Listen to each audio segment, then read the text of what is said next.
Is everyone ready? Good morning.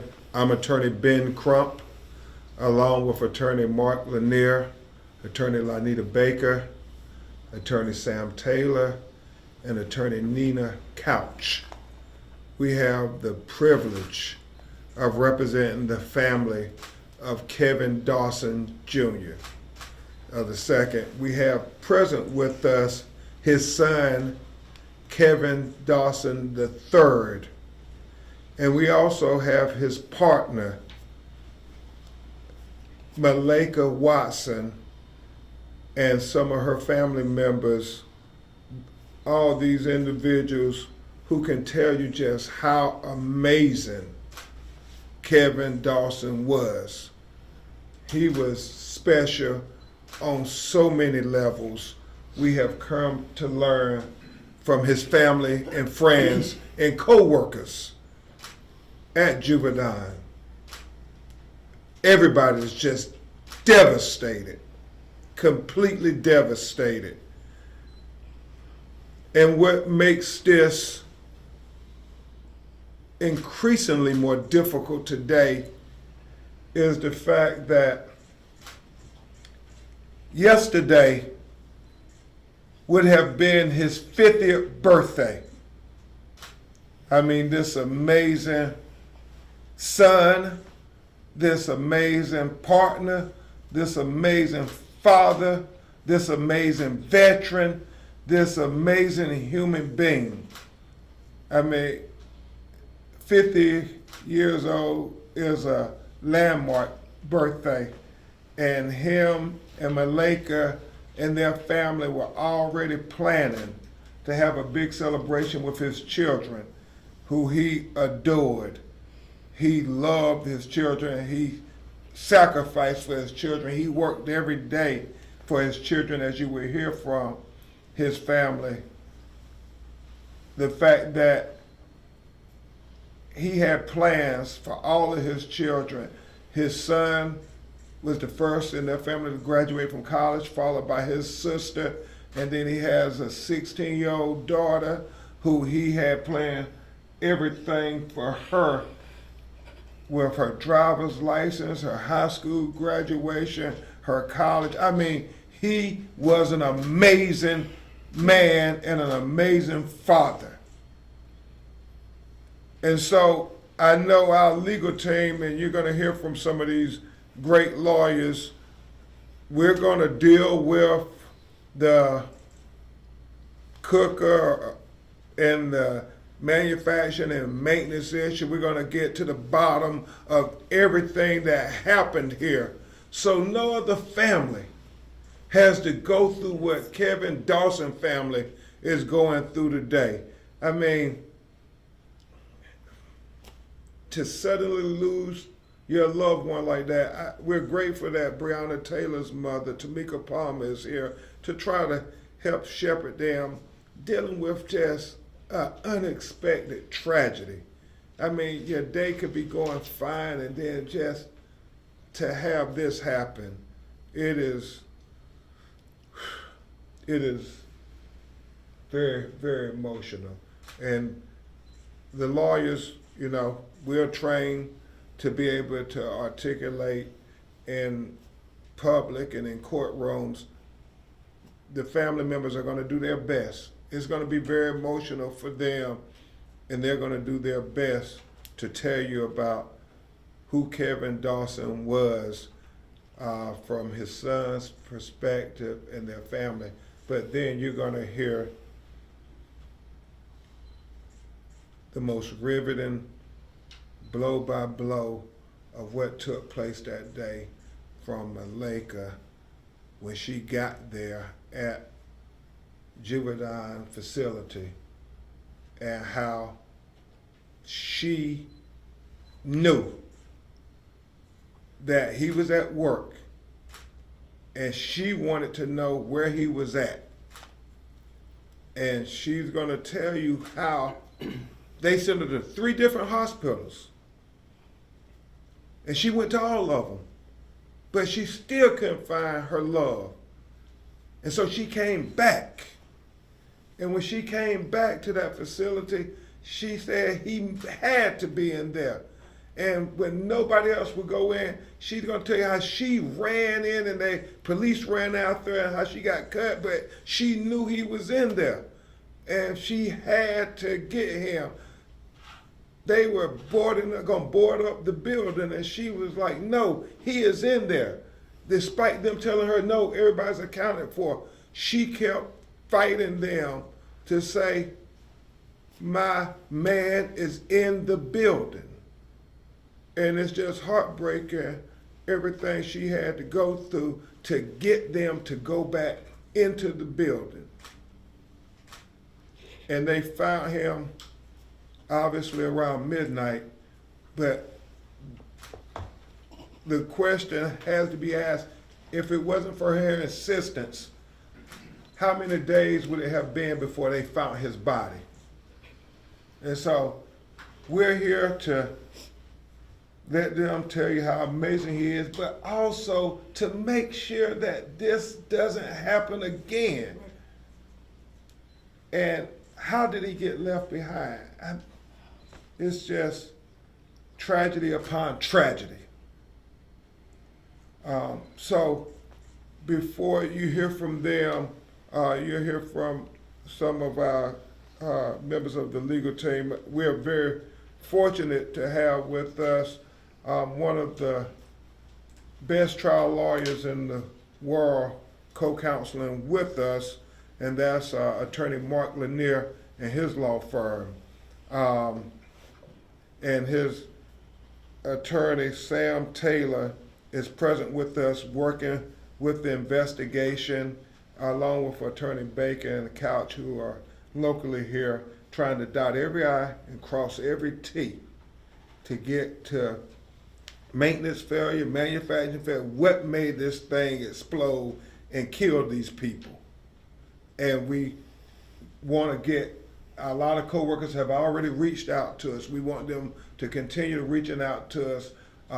Anybody who was injured and so forth, we want to make sure that you have advocates who are going to fight for you to get not just accountability, but to get the truth, so it doesn't happen again. So, Attorney Taylor, thank you in advance. I know what great work you and the Lanier firm have done all over America. So we're going to do the same for Kevens Dawson's family. Attorney Sam Taylor. Thank you. Thank you, Ben. I appreciate it. First of all, I just want to say what an honor it is for the Lanier Law Firm to join this wonderful team of attorneys to represent this incredible family. You know, we handle these catastrophic cases all over the country. And the thing that keeps us going and makes it worthwhile is we get to represent people like this. This is meaningful. In a very short time I've been involved in this case, what I've come to learn is Kevens Dawson was one incredible human being. Yes. He served his country in the Army. He was a wonderful co-worker. He cared about his colleagues. And most importantly, he devoted his life to caring for his kids. And he was that kind of person. And his life, unfortunately, was cut short last week. Mark Lanier is out of the country, as Ben mentioned. Mark, he's out of the country and was unable to get back on short notice to be here today. But we look forward to investigating this case. We look forward to finding out what happened. We look forward to finding the truth and bring some measure of justice, not only for this family, but accountability for those who are responsible, so that hopefully this will never happen again. I want to thank the family for being here today. Yes. This is the most incredibly hard day of their life. This week has been the most incredibly hard day of their week of their lives. And it takes a lot to be here. And I know they're going to speak proudly of Kevin, as they should. I want to thank all of you for being here and covering this, and we look forward to getting to work and getting to the bottom of what happened. Thank you. Thank you very much, Attorney Taylor. And next you will hear from a person who I have come to treasure her advice and counsel. Even though she's a Louisville attorney, she is a stalwart attorney that we celebrate all over America. She was president of the National Bar Association, largest association of lawyers and judges of color in the world. And she was my great co-counsel on the Breonna Taylor case. And I'm so honored to be working with her again, Attorney Lonita Baker. Thank you, Ben. And as Ben said, being a Louisvillian, a proud Louisvillian, it's my honor to represent Kevin's family here locally. I may not practice all around the world, but what I do practice and I do make sure is that those who live here in Kentucky can feel safe in Kentucky, and especially here in Louisville. I look forward to working with the Lanier firm and of course my good friend Ben Crump and his law firm, and co-counsel Nina Couch, my other good friend. I look forward to working with this formidable legal team to investigate and find out what the truth is. Cookers don't just blow up. They don't just explode. And so Kevens Dawson should be here, and all of the workers who were injured should have felt safe at work. And so we have an obligation here to figure out what went wrong and to get justice for everyone, for the Dawson family, but justice for this community. People should just feel safe. And when you have things like what happened last week at the Givaudan plant here, one of the attorneys here said he thought that when it exploded, he thought that something on our roof, it's not far from here, something on our roof caught on fire, only to learn that it was an explosion. So this community was impacted, none more than Mr. Dawson and his family. And I can't imagine what you went through that night just trying to get someone to continue to look for him, anyone to continue to look for him. You shouldn't have had to go through that. And so we're here to uncover the truth and find the truth and make sure that people in Louisville feel safe when they go to work. Thank you so much, Attorney Baker. And Attorney Baker and Attorney Nina Couch, who you're about to hear from, educated my investigator Kareem Ali and Sam and I, the fact that this is the third explosion at this plant. I mean, we got to get this right. How many more explosions will there be, and how many people's lives will be stolen because people look the other way or whatever the case was to allow this to happen? We can't allow this to be swept under the rug. Kevin and the other young man and the others who were injured, they matter too much to let this be swept under the rug. And so that's why we're here, this great legal team, to fight to unearth the truth. Y'all saw that explosion and all that building and caved in and earth. You have to unearth that, every inch of it, to get to the truth, the whole truth, and nothing but the truth. Because without truth, we can't get justice, and we certainly can't prevent it from happening again unless we're all honest and don't allow it to be swept under the rug. And so that's why I'm proud to have another great Louisville lawyer with us, Attorney Nina Couch, who is going to fight to make sure we get to the truth.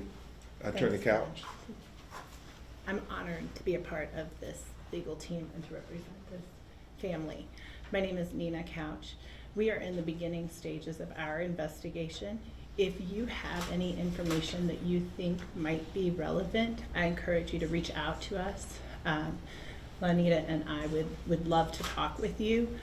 I'll give the number at the end of what I say, but we are committed to making certain that Kentucky employees can go to work and return home safely every day. As our investigation continues, we will uncover more facts and circumstances regarding this tragic event. But today, we really are here to support the Dawson family. The number to call if you have relevant information is 502-907-2211. Thank you so much for your time and being here. Thank you. Thank you very much, Attorney Couch. And now the people who matter most at this press conference are going to try their best to address you. Again, it's very emotional for them. I mean, just being here today, like Attorney Taylor said, it was his birthday yesterday. Where it was supposed to be a time of celebration is now marked with tragedy. So the fact that they're here standing is just, it shows you how resolute they are to get justice in this matter. So you're going to hear from his son, his pride and joy, his namesake, Kevens Dawson Jr. Take your time. All right. Part of me thought I'd be able to just get up here and speak from the heart, but had to write something down. So we'll start here. First and foremost, like I said, this is very, very devastating. It's hard for my family. We're all going through it, but let me get to it.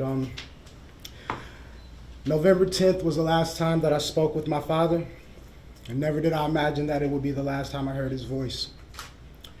We spoke for about an hour, and all I can remember is how excited he was to come and see us and his children. And that's just who my father was. He loved his children, he loved his family.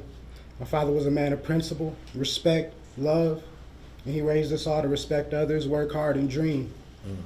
He instilled the importance of education and perseverance, and because of that, his children were the first to graduate and set the example for everybody else in our family to achieve their dreams and to chase their education. My father was an ex-vet and the leader of our family, and all in all, the most impactful man that I ever knew. He always gave, even when it inconvenienced him. He cared about his community.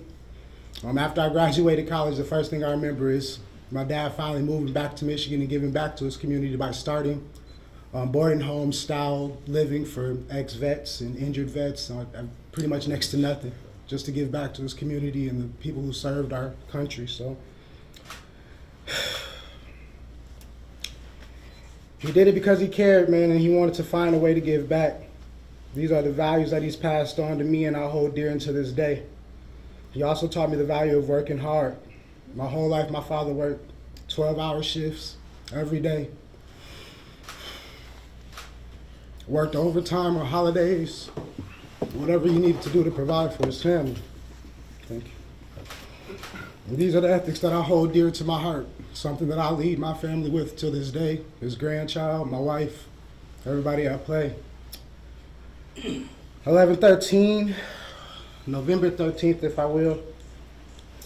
When I got the call from my younger sister that our father was gone, I felt a part of me leave as well.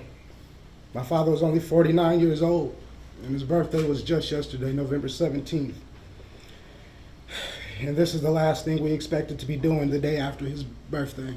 I just want to celebrate with my father, and share some good times. He was taken too soon, and my family lost our leader and the glue to our family. We are devastated by this loss and may never recover, but I will not stop fighting to bring my family peace of mind, and we can all rest once we get our answers of why and how. All my father wanted to do was provide and take care of his family and community. I always valued my days and with my father and his views on his work ethic.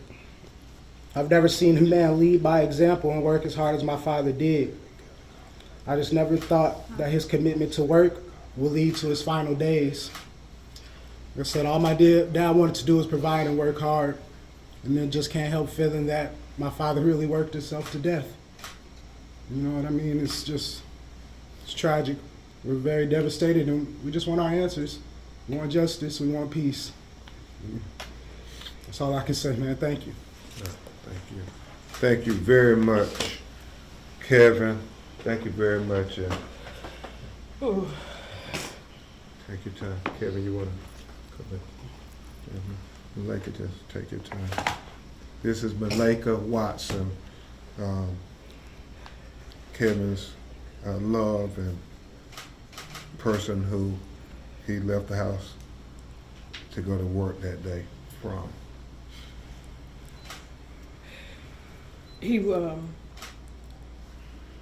Katie was a very loving person. I would often ask him, "Where are your angel wings?" My name is Malika Watson. I am Katie's girlfriend. That morning he got up to go to work at 10:30. The same kiss, the same way.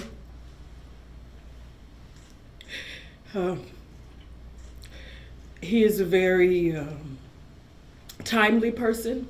He calls home the same time every day. He calls home when work is out, says I'm on my way. Tuesday was very different. He left and went to work at 10:30. At 4 o'clock, I picked my son up from school who was not ready. And as I opened my phone, I seen that there was an explosion on Payne Street, Payne. I knew the address. I've Googled it 100 times. I got to the location at 427. I asked for my siblings to pick up my children. I gotta go get my boyfriend. I gotta get him out of here. And I got there, and it was a little tough. I went in, I went up to them, and they wouldn't let me through. The police officer took me where the employees were. They said, the employee came to me and he said, "No casualties. Everyone has been accounted for. 2 were taken to the hospital. 11 were put into TARC." I asked for, were there 2, Kevin? And he said, "You have to go to the hospital." And the officer said, "There's no black men out here." And I said, "Oh, he's a black man." He said, "You got to go to the hospital." He gave me 3 different hospitals to go to. He's been taken to the hospital. There were no casualties. There were 2 injured in critical care, and 11 were okay. I went to the hospital. I went to every hospital. I didn't make it back till 7 o'clock. She said, "You go home." I told her, "No, you go home. I'm going to get KD." I went back to the scene. The gentleman called me. He said, "Are you coming back?" I said, "I'm here, and I'm going to get him." "Ma'am, you can't come this far." So I walked to the next officer. "I've got to get KD out of there. I know he's in there." They said, "You can't." So I ran between 2 houses. I ran under the yellow tape. I got all the way to the building. The fence cut my legs, and I just wanted to go in. And the fire people said, "You can't go in there, it could blow." It already blew. I just want him out, and he's not at the hospital. I just want to get him out of there. I know he's in there, and I know he's all right. He's strong. Strongest man I've ever met. He's not just a man, he's a man's man. And all he wanted to do was work and provide for his family. He loved his mother so much, like everybody else, right? So I sat outside. I told them, yes, if everyone pray with me, I'll leave. I'll get out of the danger. So the police officers held my hand. "Whoever you were, thank you." And he walked me back down to the barricade, and I stayed there until 11:30. I seen the lights. I just knew you're gonna go in there and get him out. He's an army man. He believes in no man left behind. Why would you leave him? Why would you leave him behind? They just left him. Not until 11:30 did they say, oh, we found someone else. It was too late. I told you at 4:30 to go get him. That's enough. Thank you. You got it. I just want to go. You want to take it to the room?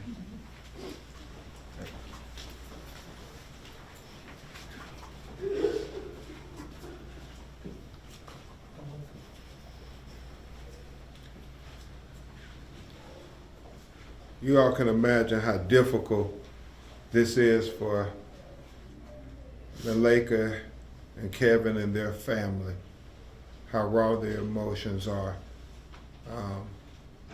She explained to us painstakingly that she had to continue to say, yeah, I'll go back in there, he gotta be in there.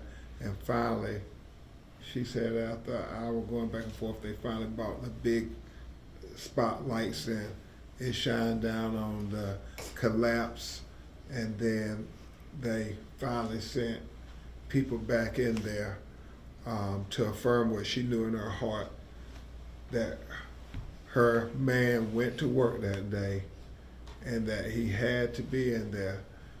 And she articulated that he was the kind of person, and this is corroborated by his co-workers, all the ones who've reached out to us, that he would say, well, let me be in the harm's way. I want to make sure you all are safe, because that's what he learned from his service in the Army.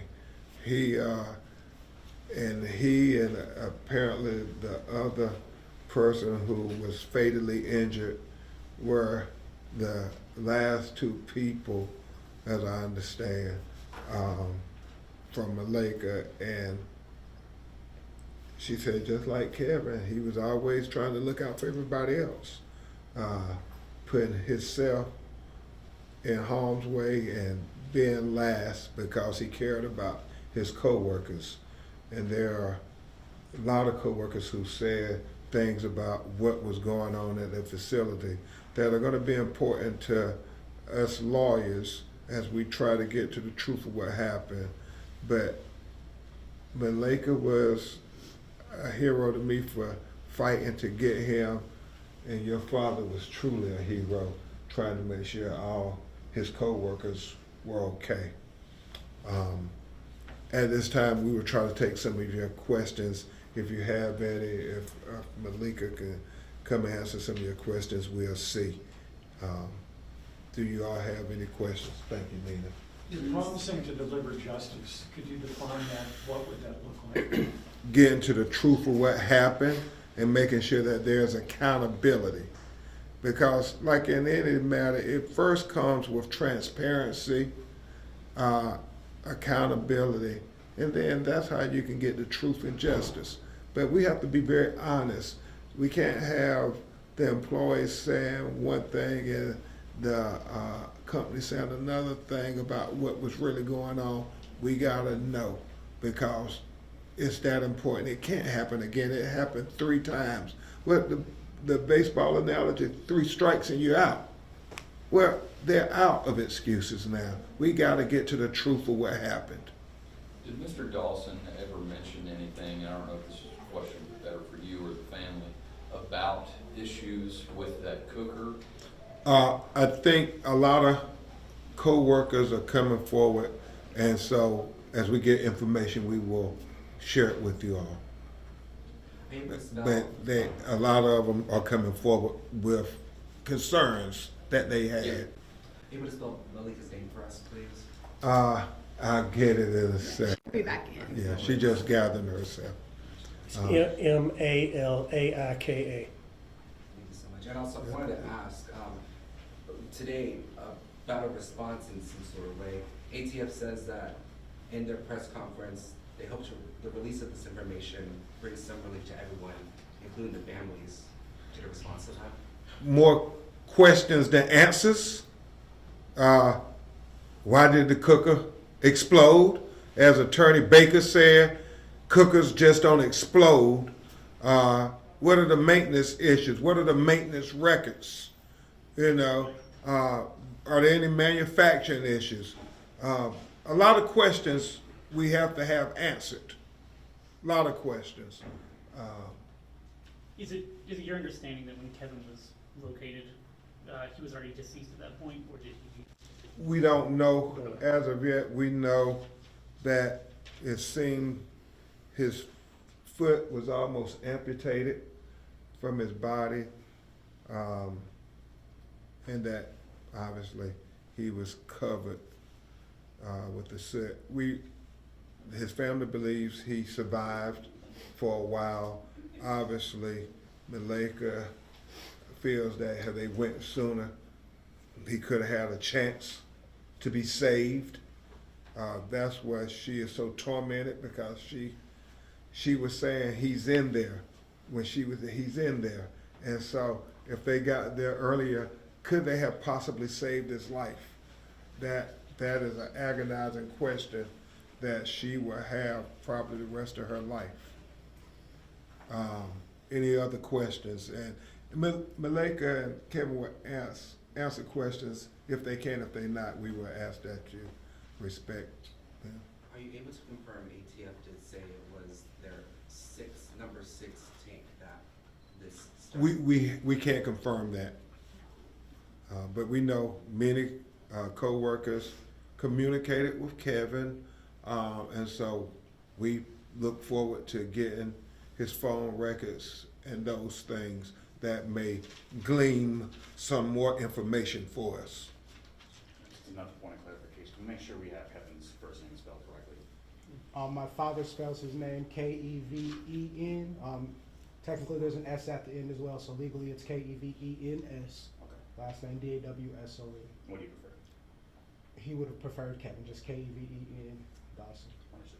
And the second, right? And Junior, yes, of course. And Junior. KB? Is that what I heard? KD. KD, excuse me. Yeah, the family, that was his lifelong nickname. And then what about your name? My name is the same, Kevin Dawson, exactly the same way, third. S or no S? No S. No, he saved me.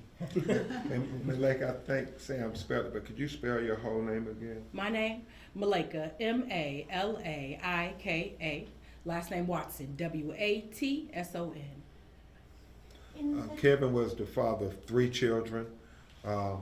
Kevin and his 2 sisters, you want to give their names and Yes, ages? Janice Dawson and Kaylee Dawson. And their ages. And testing me, aren't you? Kaylee is 16. My oldest sister just turned 29, And your age. and I'm 32. Be 30 in February, or 33 in February. In the days after the blast, several of the residents that lived in the area told me that no one from Givaudan had reached out to them. They didn't know what to do, who to turn to. They provided a phone number that I called for residents who were affected to call to ask questions. No one knew on the other end of the line what I was talking about when I called. Can you guys talk about the response from Givaudan in the time after the Similar blast? response from the family, as I understand. Nobody reached out to them at all until just recently. How does that make you feel? Unheard.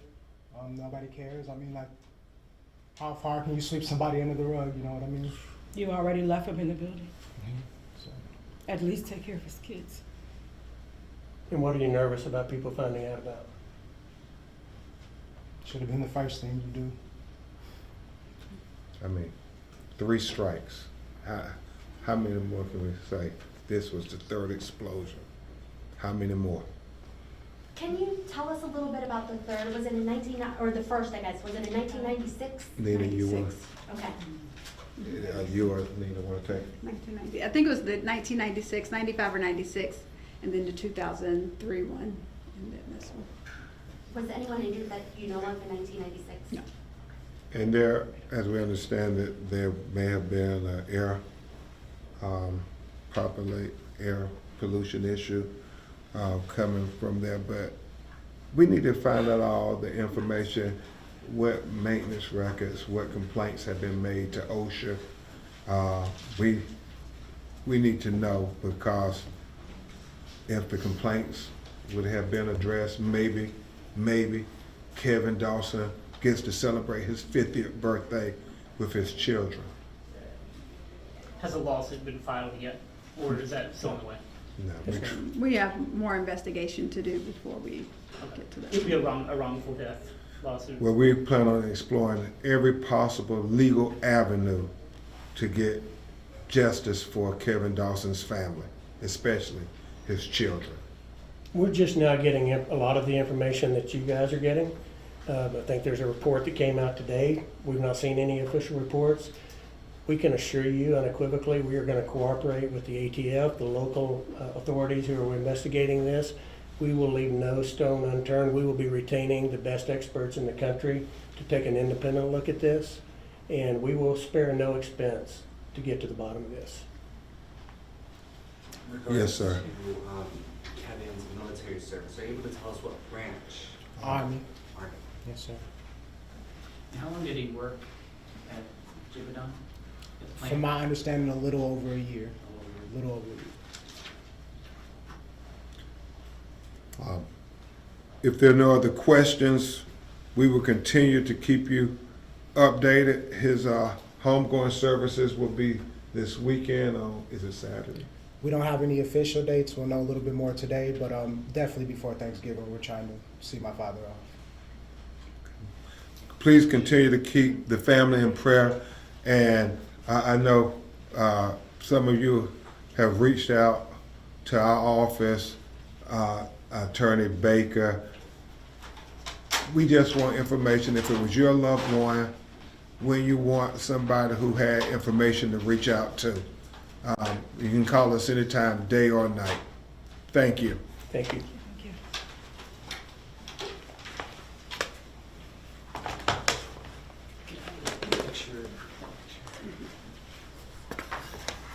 Do you want the? Of course. Can I get his service picture?